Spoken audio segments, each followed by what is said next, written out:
अपने बारे में आखिरी चीज क्या याद आ रही है?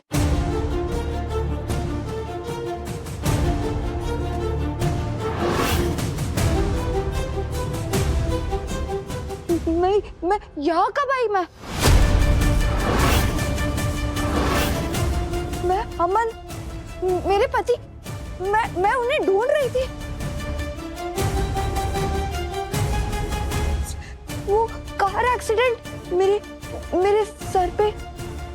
सर पे चोट लगी थी और फिर मैं बेहोश हो गई और जब मेरी आंखें खुली तो मैं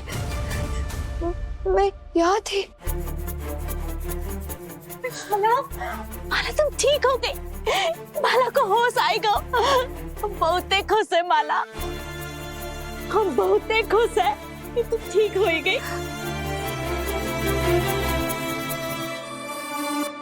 लेकिन माला बेटा, इस बात को तो 6 महीने बीत गए। माँ जी, माला दीदी को 6 महीने पहले की बातें याद आ रही है जो लगभग भूल चुकी थी। इसका सिर्फ एक ही मतलब हो सकता है, वो पहले जैसी हो गई है, बिल्कुल ठीक हो गई है। ट्रीटमेंट काम कर गया।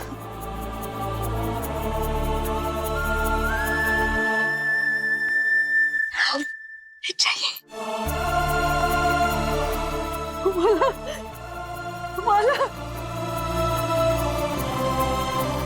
तो ठीक हो गई मेरी बच्ची। महाकाल लाख लाख शुक्र है तेरा।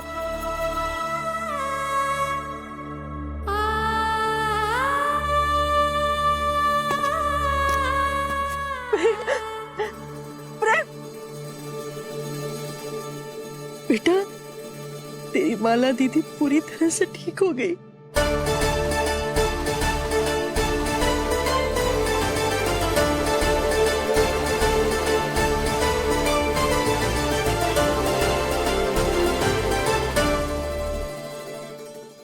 अरे वाह, तो बहुत बड़ी खुशखबरी है कि आप ठीक हो गई। और नहीं तो क्या, इससे बड़ी खुशखबरी कोई और हो ही नहीं सकती है प्रेम। मैं तो अपनी सारी उम्मीदें खो बैठी थी, कभी माला ठीक भी होगी। तेरा जब एक्सीडेंट हुआ था ना बेटा, तो अपना मानसिक संतुलन खो बैठी थी और एकदम छोटी सी बच्ची बन गई थी। इसीलिए तुझे एक्सीडेंट के बाद का कुछ भी याद नहीं बेटा।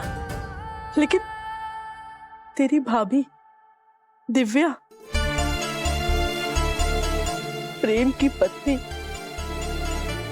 वो तेरे साथ हर कदम पर खड़ी रही, तेरा इलाज करवाया और देख उसकी मेहनत का परिणाम, तू आज पूरी तरह से ठीक हो गई बेटा, पूरी तरह से ठीक हो गई।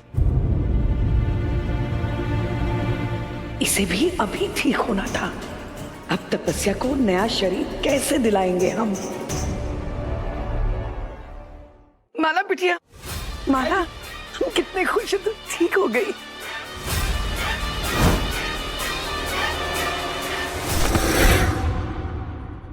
पिछले 6 महीनों में क्या हुआ है मुझे कुछ नहीं पता। मतलब ये मेरा और अमन का बच्चा है। अमन वो कहाँ है? सुनिए, चमत्कार हो गया, हमारी माला बिटिया एकदम ठीक हो गई है।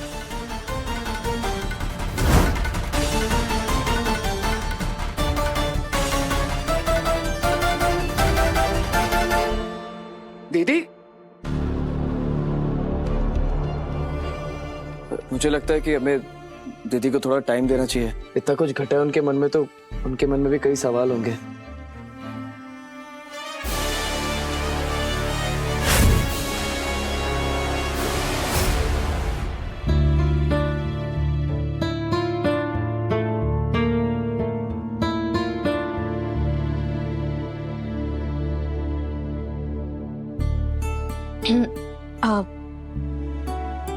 वो आपके लिए चाय लेकर आए हैं। आपने कॉफी मांगी थी, पर इस हालात में शायद हाँ, शायद चाय ठीक होगी अभी मेरे लिए। दिव्या,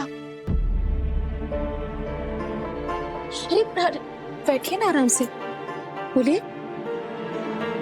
मैं तुम्हें पहली बार में एकदम से तो पहचान नहीं पाई थी, पर अब कुछ धुंधला धुंधला सा याद आ रहा है। पूरी तरह तो नहीं, पर ऐसा लग रहा है जैसे मेरे उन बुरे दिनों में एक तुम ही थी जिसने मेरा सबसे ज्यादा ख्याल रखा हो, सबसे ज्यादा मेरा साथ दिया हो, है ना? नहीं दीदी,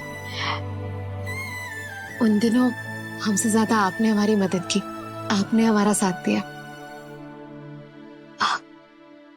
एक बात पूछे आपसे, वो अभी आप पापा जी आए तब चली क्यों आई वहां से?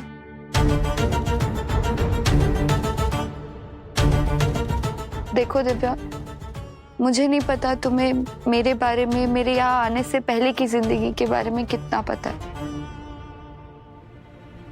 पर मैंने भागकर शादी की थी और अमन ड्राइवर का बेटा था, तो पापा उसे बिल्कुल पसंद नहीं करते थे और इसीलिए शायद उन्होंने उसे गायब करवा दिया। मैं उसी को ढूंढ रही थी और फिर मेरे सर पर चोट लग गई और ये सब हो गया। पापा अमन से इतनी नफरत करते थे कि मुझे अब डर लगने लगा है। कहीं वो मेरे और अमन के बच्चे के जान के दुश्मन ना बन जाए, इसलिए मुझे यहाँ से जाना होगा दिव्या। नहीं दीदी,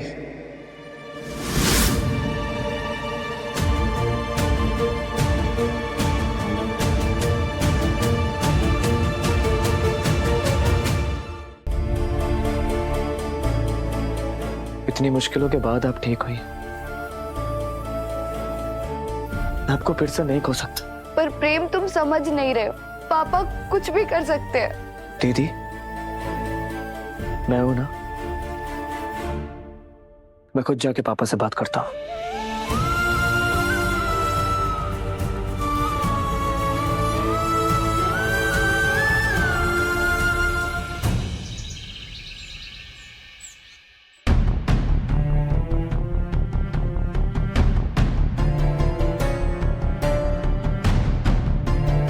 पापा,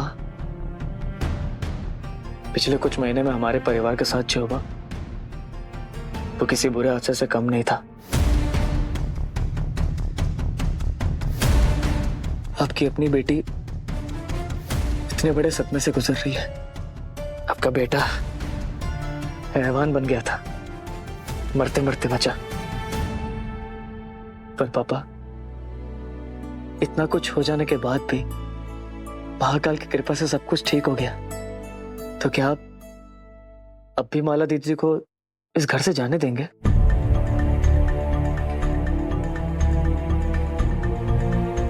मैंने